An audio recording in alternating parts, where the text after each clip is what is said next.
Well, hello and welcome to our program tonight. So good to have you with us. For our attendance report last week, we had 134 concurrent viewers and we had almost 1,700 playbacks, so not a bad week. Hope all of you have been safe and well and had a great week. We came here to play some music, so why don't we just get right into the musical part of our program tonight. For our first song tonight, we're going to start with a song from my Turn Your Radio On CD. And it was written by a fellow named William Golden. Golden was born in 1878 in Mississippi, and he died in a car accident in 1934 in Mississippi. But in between all of that, he lived a rather interesting life. But as with a lot of these early composers or writers, we know some things about his life, but there's not a lot of detail there. We know he wrote at least 22 gospel songs, but he served a prison term. It's supposed to be a 10-year term, but he wound up serving 8 years. And we don't know if he was writing the gospel songs before or during or after, but we do know that this next song was written in 1918. So we think that he was in prison during that time. And, prison, I'm sure, can make you think about things and change your life. And he wrote this song. This is one of those rare songs that the title is nowhere in the song. Usually somewhere in the song, it'll be the first line of the song or the first line of the chorus or something like that, so that the title is memorable to the song. But he called it A Beautiful Life. And of course the song describes the things that we would do that have to do with being a Christian. You know, treating people right, doing some golden deed or this or that.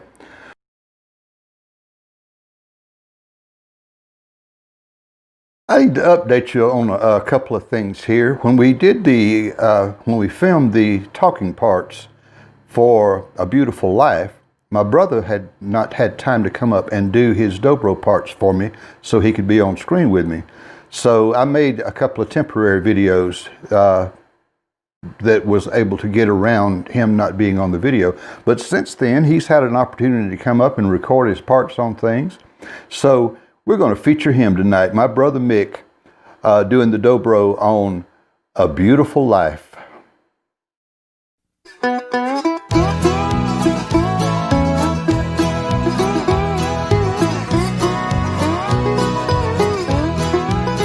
Each day I'll do a golden deed by helping those who are in need. My life on earth is but a span, and so I'll do the best I can.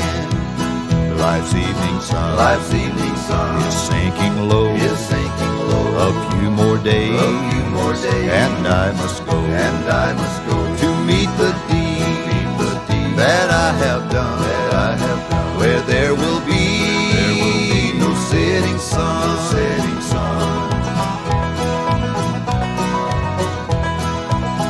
To be a child of God each day, my light must shine along the way. I'll sing His praise while ages roll, and strive to help some troubled soul. Life's evening sun is sinking low, a few more days, and I must go to meet the deed that I have done, where there will be no setting sun.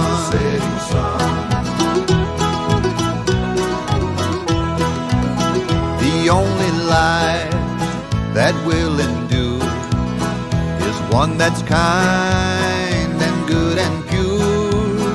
And so for God I'll take my stand. Each day I'll lend a helping hand. Life's evening sun is sinking low, a few more days, and I I must go, and I must go to meet the deed that I have done, where there will be no setting sun,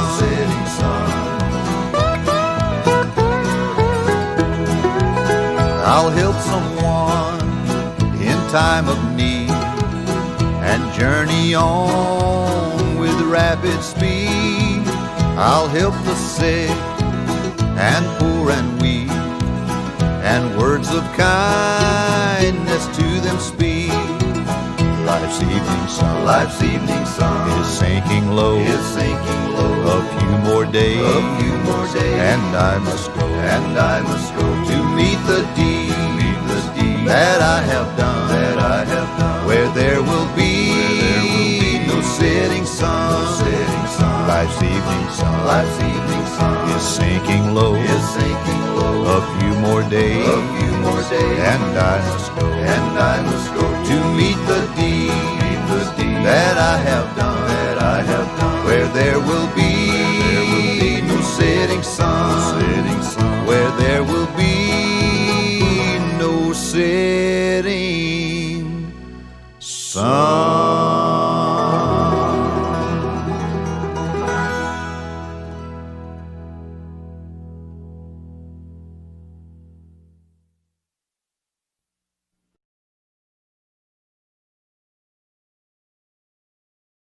For our next song tonight, I'm going to do you a song that was written by Septimus Winter.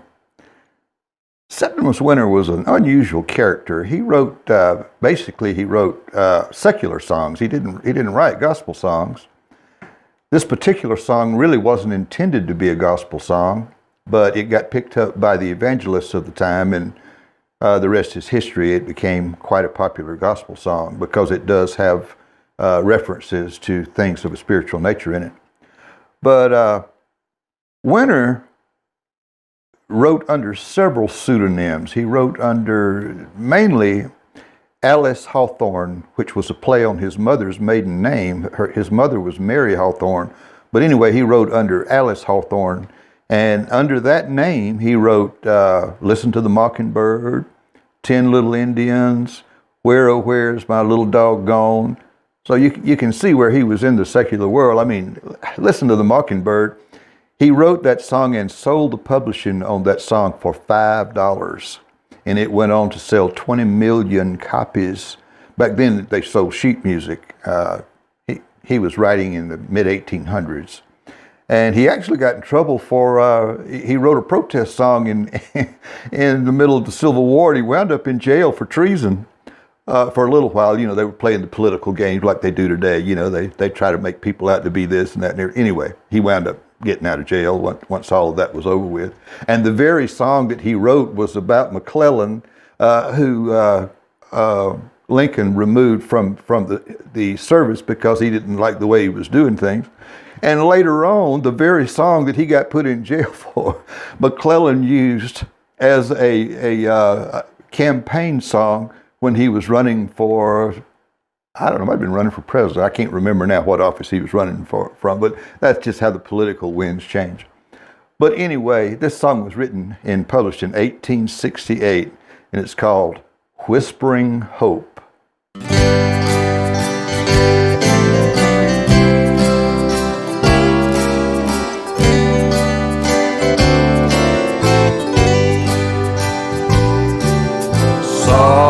As the voice of an angel, breathing a lesson unheard. Hope with a gentle persuasion whispers her comforting word. Wait till the darkness is over. Wait till the tempest is done. Hope for the sunshine tomorrow after the shower is gone. Whispering, oh how welcome thy voice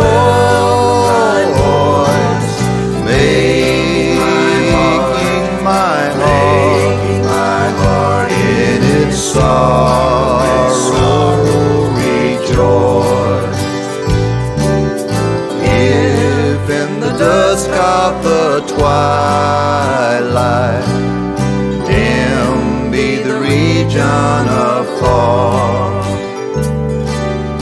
Will not the deepening darkness brighten the glimmering star? Then when the night is upon us, why should the heart sink away? When the dark midnight is over, watch for the breaking of day. Whispering, oh how welcome thy voice, making my heart in its sorrow rejoice. Whispering, oh how welcome thy voice, making my heart in its sorrow rejoice.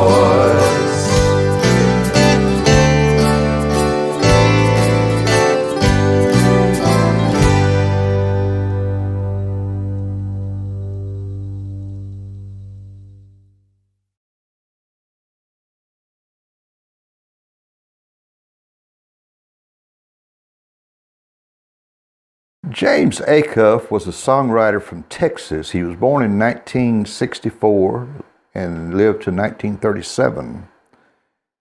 At the turn of the century, in 1906, we have what he wrote several gospel songs. It was hard to find a lot about him.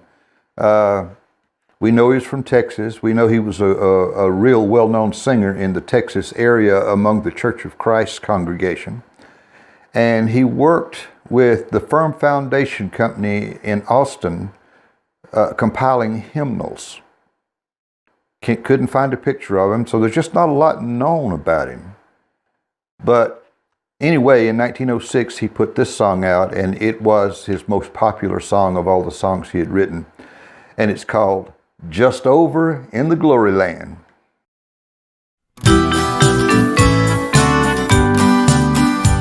I've a home prepared where the saints abide, just over in the glory land. And I long to be by my Savior's side, just over in the glory land. Just over in the glory land, I'll join, yes, join the happy angel band, just over in the glory land. Just over in the glory land, there with, yes, with the mighty host I'll stand, just over in the glory land. I am on my way to those mansions fair, just over in the glory land, there to sing God's praise and His glory share, just over in the glory land.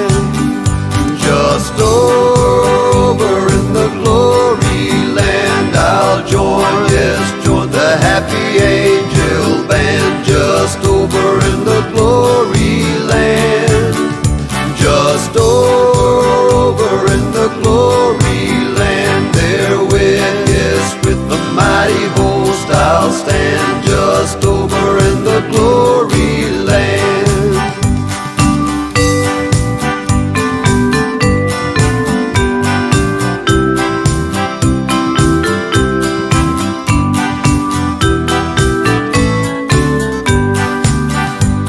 That happy throng I will shout and sing, just over in the glory land. Glad hosannas to Christ the Lord and King, just over in the glory land. Just over in the glory land, I'll join, yes, join the happy angel band,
Tonight in our philosophizing segment, I'm going to do some more. I was telling you on I don't know if it was the last segment, but I'm doing a series on wisdom and learning. God wants us to be wise. He wants us to make wise decisions. He wants us to be discerning enough not to allow people to take advantage of us. You know, when you have wisdom and you have learning, it's harder for somebody to fool you. And some of the bad things that happens to us in life has to do with us making bad decisions and not learning to discern. We allow the evil one to take advantage of us. And, you know, this is something to think about. As Christians, we're trusting people. We believe in a power that we can't even see. So just by nature, we are trusting people, but you still have to be careful. You have to discern between, I was in the music business all my life, and trust me, there's enough sharks in that water to eat you up. So you do learn to discern between the con men and the people who are a little bit more on the up and up. And I hate to say it, but even in the gospel music industry, you have to be careful there. I mean, there are people that will take advantage of you. You know, to them, it's just a product. Gospel music sells, so there's somebody out there trying to make a buck on it, you know. And so you have to learn to have discernment, but that comes from wisdom and learning and understanding. So we're going to do part 2 today of, and I'm going to read from some of the Bible verses that teach us things that we are wise if we learn these things. Colossians 4:6. Again, I use the the English Standard Version of the Bible because it sort of takes the these and thous out, but leaves the content intact. It still stays pretty close to the King James, just instead of thee and thou, it uses what we're used to hearing. Colossians 4:6, let your speech always be gracious, seasoned with salt, so that you may know how you ought to answer each person. In one of my other segments, I tell about how I was reading a comment on one of my videos, and I could tell the fellow was a bit bitter about God not answering prayer all the time like he thought it ought to be answered, you know. And I said a little prayer, and I said, Lord, help me answer this. And so I wrote an answer, and it got pretty, I don't know if he ever read it or not, but God laid on my heart how to explain to him why bad things sometimes happen to us, you know. But anyway, I'll always be thoughtful when you're talking to people. When I'm doing these segments, I'm not preaching to you. I'm not telling you how you ought to live. It's kind of like I found this bucket of water. We're all laborers. And I just set the bucket out there, and if anybody wants to drink, fine. If you don't want to drink, you don't have to drink it. You can go drink whatever you want to. But this is a fresh bucket of water right here. You're welcome to have a drink if you want it. You know, I'm not telling you what to do. I'm not telling you how to do. I'm just telling you that in my life, I found these things work. You know, and it will make your life better. But anyway, let your speech always be gracious, seasoned with salt, so that you may know how you ought to answer each person. Okay.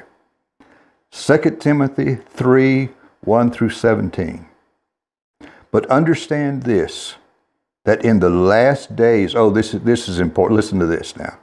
But understand this, that in the last days there will come time of difficulty, for people will be lovers of self, lovers of money, proud, arrogant, abusive, disobedient to their parents, ungrateful, unholy, heartless, unappeasable.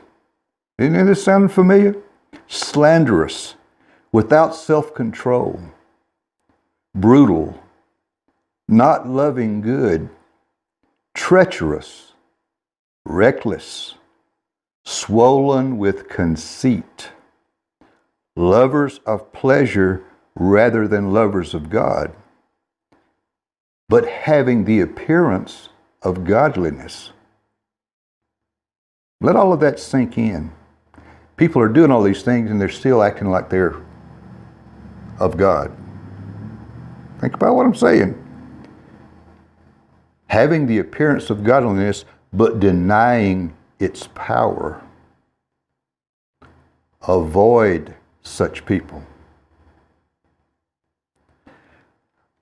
I think the reason that we should avoid it, we tend to get caught up with people, and sometimes we let them influence, But I would not say ignore them altogether. I would like to have a conversation with these people. I'd like to share some of the stuff I've learned with them. I don't want to argue with them, but I'd like to converse with them, But anyway, it does tell us to avoid these people. And if you look around, you'll see a lot of this going on today. I mean, there's a brand of Christianity out there I'm not familiar with. But so be it.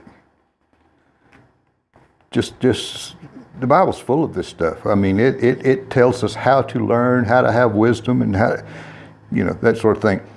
Okay, Proverbs 3:5. Trust in the Lord with all your heart, and do not lean on your own understanding. What that means is study, read your Bible. Don't. But yeah, it's good to listen to what other people think and all that, and listen to your preacher and that sort of thing. But read for yourself. You'd be surprised. This segment may take a minute, but I'm gonna have to tell you. Back in my rock and roll days, we were playing. The band I was in was playing in a club in Chattanooga, and a young man comes up to us after we got through playing. He says, "I love rock and roll. Y'all want to go up to your room and read the Bible some?" Well, yeah, let's go read the Bible some. I mean, what an unusual thing. Here's a guy in the club wanting to offer to go. So we went up to the room, and I wish to goodness I could remember the scripture, but it was one of the first experiences I had with the Bible that he was reading from was that English Standard Version that I keep talking about, and it know these and that. It was like Jesus was in that room that night. And we were all so moved by this. I think all of the guys in that band now have a spiritual, there's that good and bad wolf again. We were doing some things that were outside the will of God for sure, but we were all aware of God. And all of us got to be closer to God in our later life. But anyway, the guy said, "I'm going to leave this Bible with you." And we had that Bible on our bus the rest of the existence of that band, and I wound up with that Bible. And that Bible came to mean a lot to me. And all of us, I think at times, we'd reach up and take the Bible and we would sit and read. And for the first time, I was raised by a preacher, so I was hearing verses all the time, and we read in the house, and we had where we would read a chapter a day on our own, and that sort of thing. But I never really read the Bible from cover to cover in context, and I started doing that. And it was amazing what I began to realize, because I'm reading with older eyes now. I was probably 25, 26 at this time. And I'm not a child that sees Noah and the ark as a neat story, or Jonah and the whale as a neat story. I'm seeing it's teaching us principles of life. Anyway, the Bible's like an onion, layers. Every time you read it, you peel back a layer and you get a little deeper into it. But anyway, I'm just encouraging you, read the Bible for yourself, and you'll be surprised what you'll start to learn. Okay, one more, and then we're going to end this segment. Blessed is the one who finds wisdom, and the one who gets understanding. For the gain from her is better than gain from silver, and her profit better than gold. Knowledge is more powerful than silver and gold. Okay. She is more precious than jewels. Wisdom, we're talking about. And nothing you desire can compare with her. Because if you got wisdom and you have knowledge, it's hard for somebody to fool you. It's hard for somebody to take you. Long life is in her right hand, and in her left hand are riches and honor. In other words, if you gain wisdom and knowledge first, you're going to start making wise decisions that will help you be healthy. Odds are you're going to live a longer life. And in making the right decisions, you will have your needs met, you know. And riches are not just money. Some of your best riches don't have anything to do with money. My family means more to me than all the money you could put in a wheelbarrow. My animals. I introduced Bella on one of the episodes. These are precious things to me. I wouldn't sell them for millions. There's no amount of money. You see what I'm saying? So the riches don't necessarily have to do with dollars. But anyway, in her left hand are riches and honor. Her ways are ways of pleasantness, and all her paths are peace. I've told you many times, the later part of my life is once I came back into the will of God and tried to live a good life. Am I perfect? Absolutely not. I'm still working on that. You will never attain perfection, but I still have things I got to work on, you know. I'm impatient sometimes. I get angry sometimes. Sometimes I revert back to my salty way of talking, and just little things like that occur. I mean, life is not perfect, but I can just tell you this: I'm more at peace. Life is pleasant, you know. Get through the bumps, but that mindset helps you get through the bumps in life. But anyway, I hope you're enjoying these philosophizing segments. We're going to talk about other things besides wisdom, but wisdom and knowledge are so important. That's why I'm breaking this up into segments. We're going to do a lot of segments on this because this is one of the most important things you can learn. If you start making wise decisions, learn how to make your decisions without being angry, but when you're calm, things like that, you'll be surprised how good your life will start to get. So keep feeding that good wolf inside of you.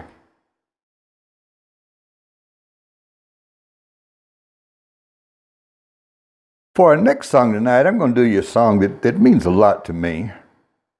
It was one of the first songs that I put up on YouTube. And of course, it comes from that first album that I did for my mom and dad, and where I had picked out all these old gospel songs, and I had no idea what it was leading to, but the Lord had things in mind for me, and they presented themselves as time went by, but it took a while for all that to happen.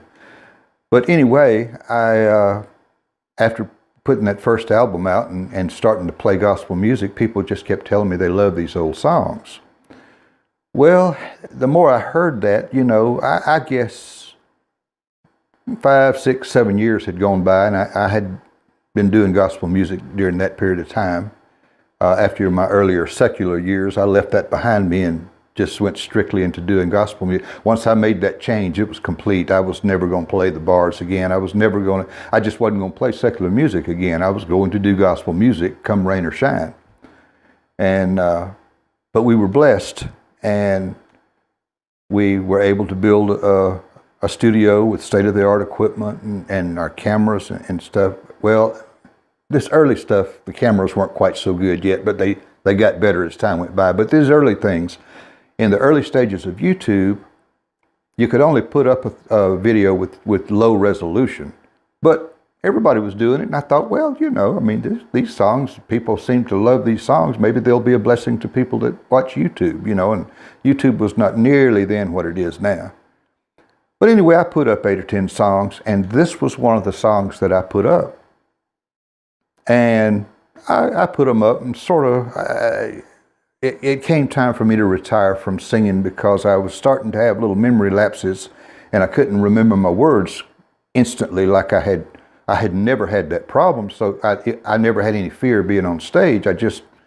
That was my domain. I loved it. It was like, I'm not so good with people one-on-one, but you give me a crowd of a few hundred or a few thousand, however many, it doesn't matter,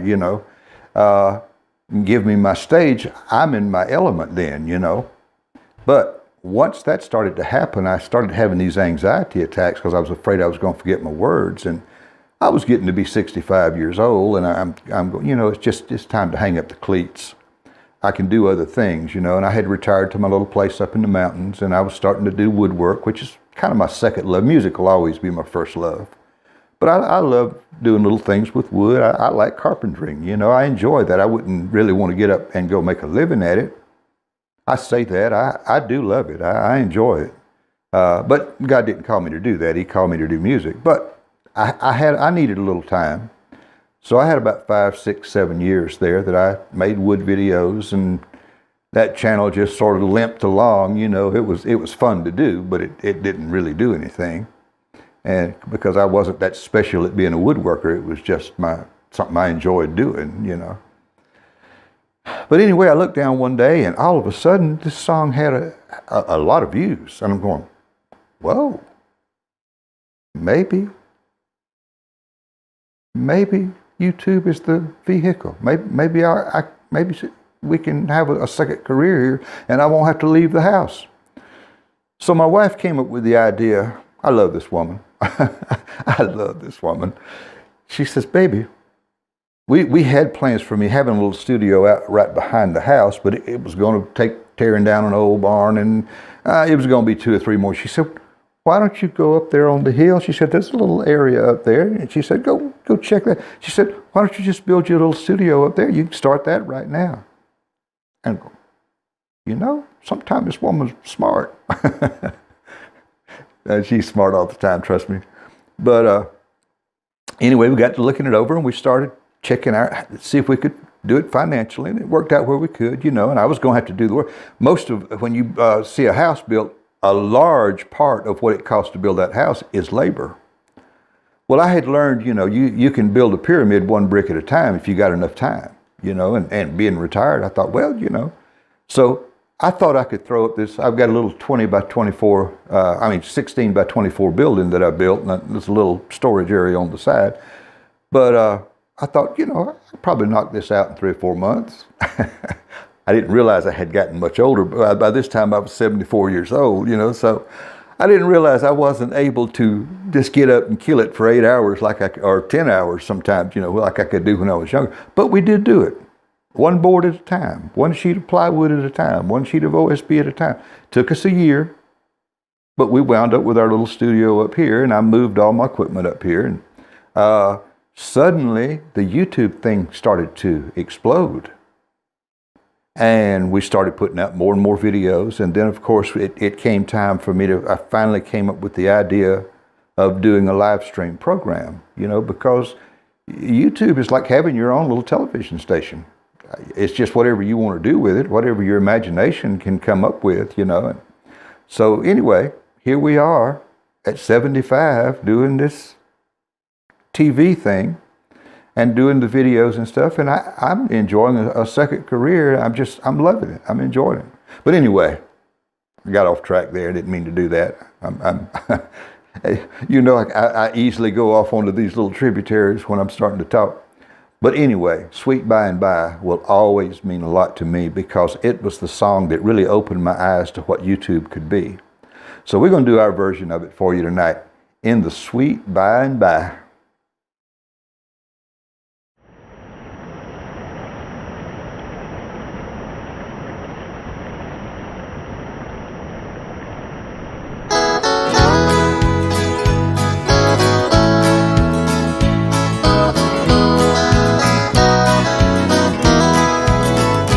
There's a land that is brighter than day, and by faith we can see it afar.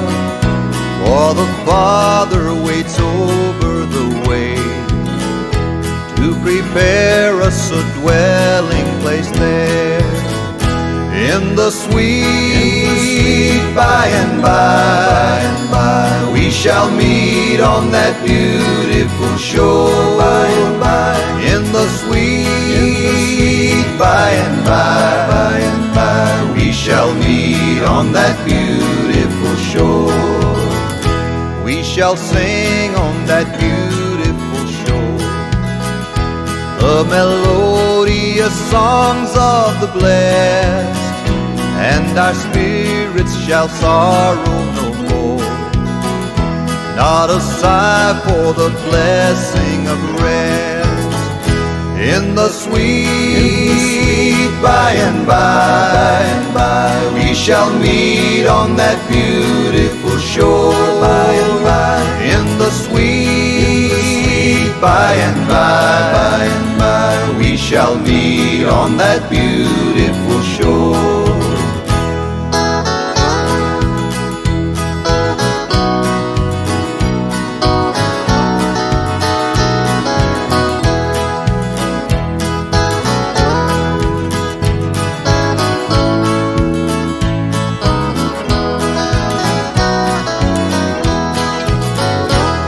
Our bountiful Father above, we will offer our tribute of praise for the glorious gift of His love and the blessings that hallow our days. In the sweet by and by, we shall meet on that beautiful shore. In the sweet by and by, we shall meet on that beautiful shore. In the sweet by and by, we shall meet on that beautiful shore. In the sweet by and by, we shall meet on that beautiful shore. We shall meet on that beautiful shore.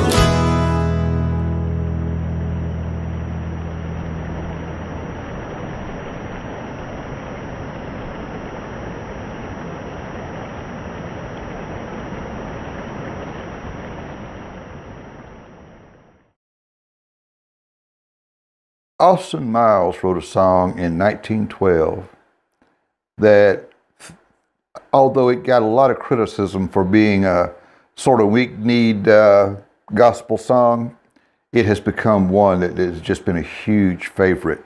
And the reason it got criticism is because there's some things in there that may or may not be truly biblical. But what you have to understand is writers use metaphors. They use... It's not truly... Jesus did it. Jesus taught in parables. So sometimes we take things and we depict things of a higher nature, and it might not be a true depiction, but it's just there to inspire us and make us feel better and things like that. But it was published in over 230 hymnals. Chuck Wagon Gang did a version. Johnny Cash did a version. Elvis did a version. Rosemary Clooney did a version. Willie Nelson did a version. I could probably name you another, no telling how many people have done this song. But we're going to do our version for you tonight, and it's called In the Garden.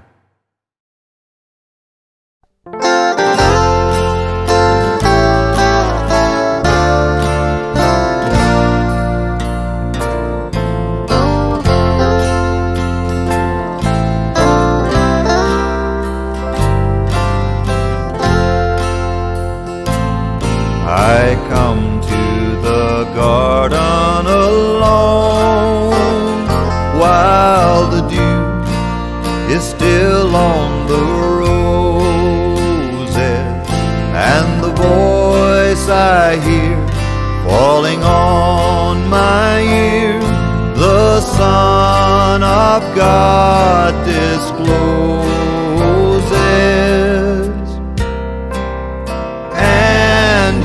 Walks with me and He talks with me, and He tells me I am His own, and the joy we share as we tarry there, none other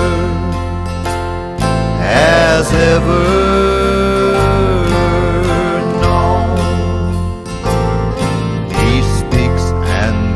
sound of His voice is so sweet, the birds hush their singing, and the melody within my heart is ringing,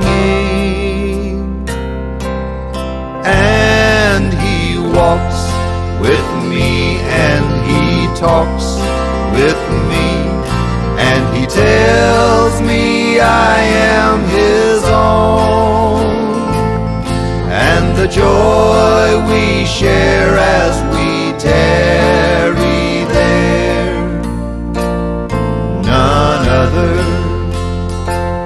has ever known.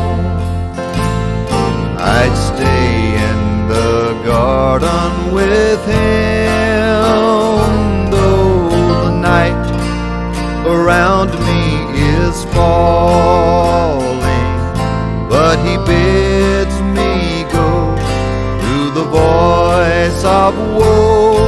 His voice to me is calling, and He walks with me, and He talks with me, and He tells me I am His own, and the joy we share as we tarry there, none other has ever known.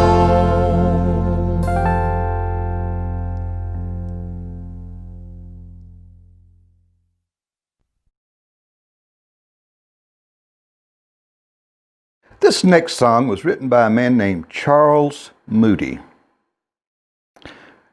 This is a song that I put on my Angel Band CD, and once again, as happened a time or two before, my mom was visiting with me, and I just knew this had a perfect alto part. Mama sang beautiful alto. So I just asked her, I said, Mom, you want to help me do another song or two? Oh, yeah. So we go out to the studio, and she recorded the alto part on this one for me. But I'm not going to string this out too long. Y'all have heard me tell these stories before, but I'm going to get Mama to help me with this one, and we're going to do it for you. That song by Charles Moody called Kneel at the Cross.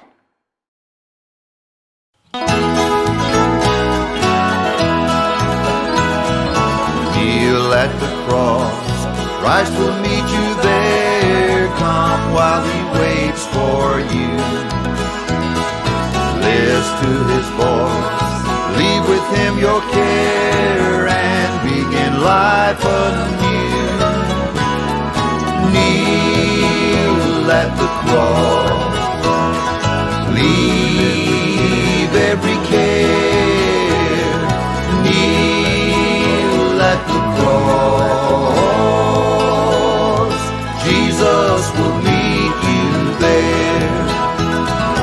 Kneel at the cross, there is room for all who would His glory share.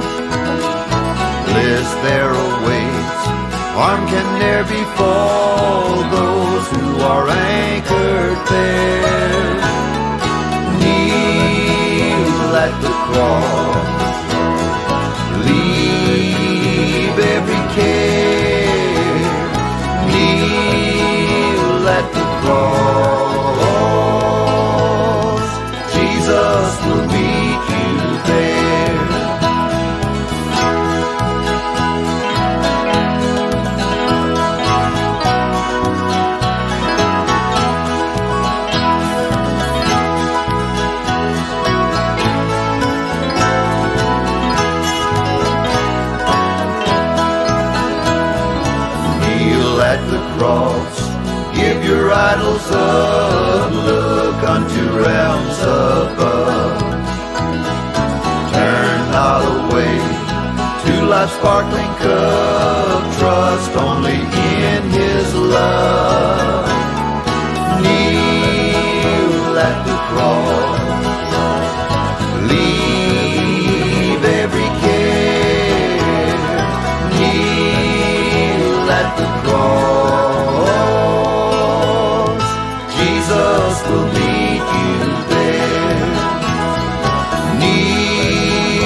For those of you who enjoy these great old gospel songs, I've put together a complete collection of all 6 of my gospel albums on 3 CDs. Most of the songs we'll be doing on the Friday Night Sing-Along are contained in this collection. There are 2 complete albums on each CD, and this collection also contains a book with the words and the chord changes I use to play each of the 62 songs. Perfect for those that like to sing and play along. Just go to our website, www.birdyeomans.com, and click the My Music Store tab, and this special offer will be at the top of the page.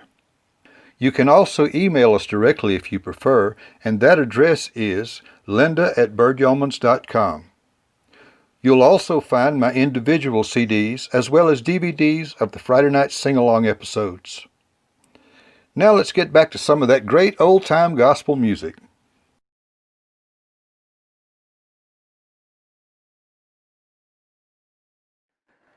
I do so enjoy our get-togethers on Friday night. They just always seem to go so fast, even though we've added the extra song. Still just goes by way too fast. But for our last song tonight, I'm going to do you a song that, by all accounts, most popular gospel song of all time. It was in it's been in like 1,600 hymnals. Been recorded well over 1,000 times. Johnny Cash did a version, Elvis Presley did a version, Mahalia Jackson did a version. A guy named Fiddlin' John Carson actually did the first version of this that was recorded. And in other episodes, I tell you how for the earlier work, some of these songs were not sung to the tune that we know today, back in the earliest time. And actually, Fiddlin' John Carson recorded it in 1930, and the tune that we know today really was already being associated with it.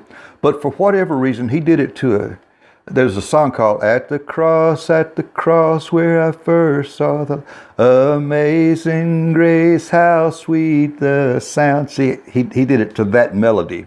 So that was the first recorded version that we know of, was in 1930.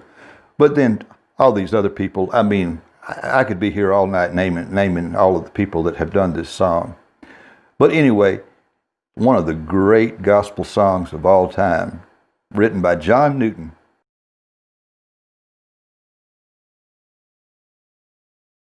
I need to do an information update right quick. My younger brother Mick helped me in my early days with some of my guitar work, and since he plays slide, I was looking for something that sounded like a dobro, so we got a dobro, and he was able to learn how to simulate a dobro from playing upright on a slide technique. And so we've had a chance finally to get him up here and do the parts for him to be in my videos. And so we've added him to Amazing Grace, and we're going to feature him doing the dobro part tonight on Amazing Grace.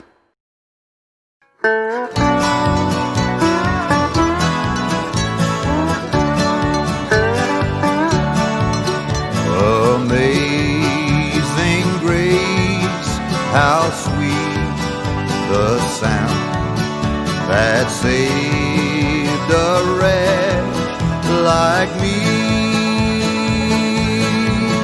I once was lost, but now I'm found. Was blind, but now I see. Was grace that taught my heart to fear, and grace my fears relieve. How precious did that grace appear the hour I first believed. Through many dangers, toils, and snares, I have already come. 'Tis grace hath brought me safe thus far,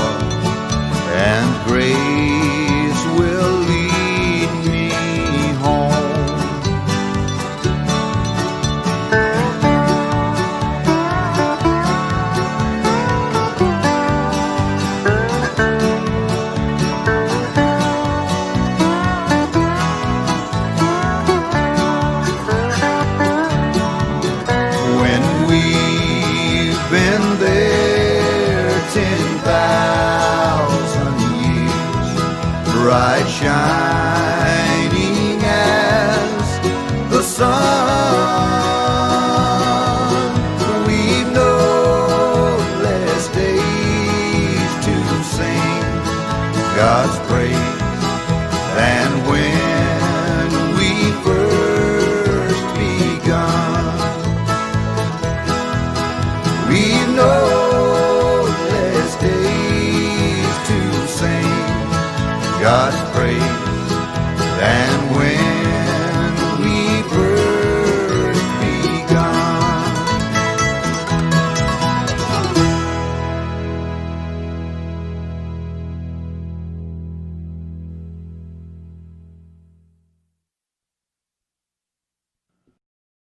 Thank you so much for being with us. It's always a joy to get together with you on Friday night and enjoy our Christian fellowship and our love for each other and caring for each other.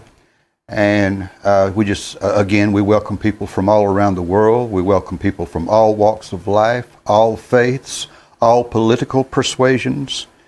We leave our differences at the door, and we have a wonderful time in our chat room. But again, thank you for all of that. And don't forget, if you get a minute, go by our website, birdyeomans.com, and you'll see my history there, and you'll see some CDs and my book and that sort of thing. And if you have any questions, just email my wife Linda at birdyeomans.com, and she'll be glad to help you with any of that. But thank you again for being with us. Be kind to each other this week. I love you. I'll see you next Friday night.